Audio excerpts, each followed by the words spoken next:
Hey, how's it going guys? Captain Kuba here, and today I'm finally going to talk about the mystery regarding Magni's death. Now, for casual God of War players, this may seem like I'm reaching for a video topic, but right after we kill Magni, Mimir has this mysterious conversation with Atreus. Hey, I just realized, Magni didn't come back to life. That is interesting. It's known the Aesir find their own way to Valhalla. No Valkyrie escort, no processing at the gates of Helheim. That may be significant. Boy, I tell you, Cory Barlog did not hold back with all of these story threads for the next game in the series. I honestly can't wait to see him apply this philosophy of storytelling to a new game of his own. But until that day comes, we still have to talk about God of War. Anyway, with this conversation, Mimir seems to indicate there's two ways to enter Valhalla. For humans, they can only come through the Valkyries, but for Asgardian gods, their trip is much easier. Mimir says that after death they simply come back to life and find their way to Valhalla. Basically, Asgardian gods have a VIP pass to Valhalla. Now, Mimir doesn't really explain how these gods come back to life. Luckily for us, there's already something in the game that resembles this power. Resurrection Stones. Now, I'm not saying there's a Resurrection Stone in Asgard that brings their gods back to life, but I believe it's possible the Asgardian gods have an item with very similar magical qualities, and that's the reason they can come back to life.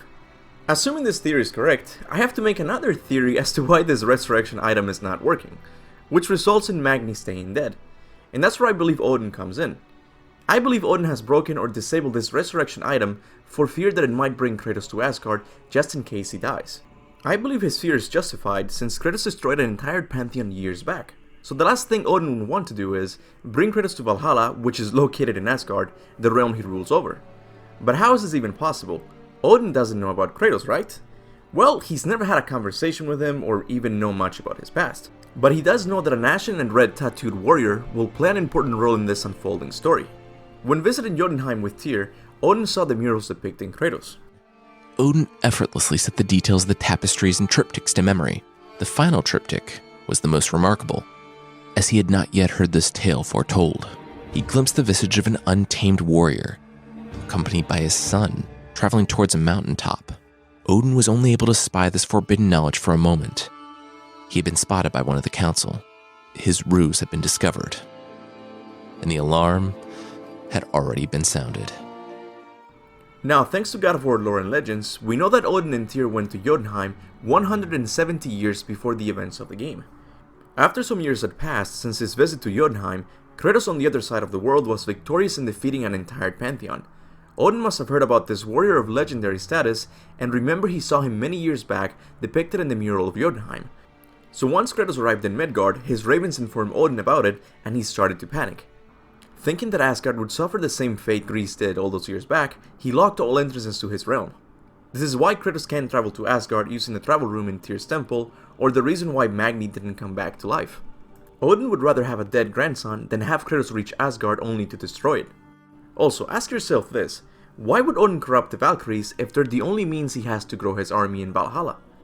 It just doesn't make any sense. The bigger his army is, the better chances he has at surviving Ragnarok. The book lore and legend seems to indicate Odin corrupted the Valkyries with the purpose of making them soldiers in his army. But it's also possible he knew that corrupting the Valkyries would prevent them from doing their job of bringing the dead to Valhalla, which would include a dead Kratos as well. Now, any other human brought to Valhalla would be happy to serve the All-Father by fighting in Ragnarok. But Kratos, on the other hand, I serve no one. Bringing him to Valhalla would result in him rampaging his way out and maybe even destroying all of Asgard, just like he did to the Greek realm. At first his plan worked because soon after the Valkyries' corruption, Hell was overrun with the dead. But it backfired in the long run because the Valkyries now hate Odin for corrupting them and will most likely take Kratos to Valhalla if he happens to die in the next game.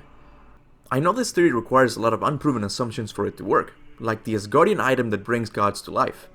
But I do find it very interesting that all three entrances to Asgard are locked. I doubt very much that's a coincidence. And Odin locking all entrances to Asgard because he's afraid a pantheon killer might destroy it doesn't seem too crazy if you ask me. But I want to hear from you.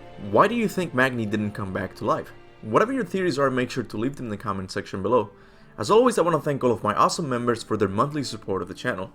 People like Kratos Godslayer, Miles Paralysis, and Arif Helmi, to name a few, are the reason these videos continue to go up.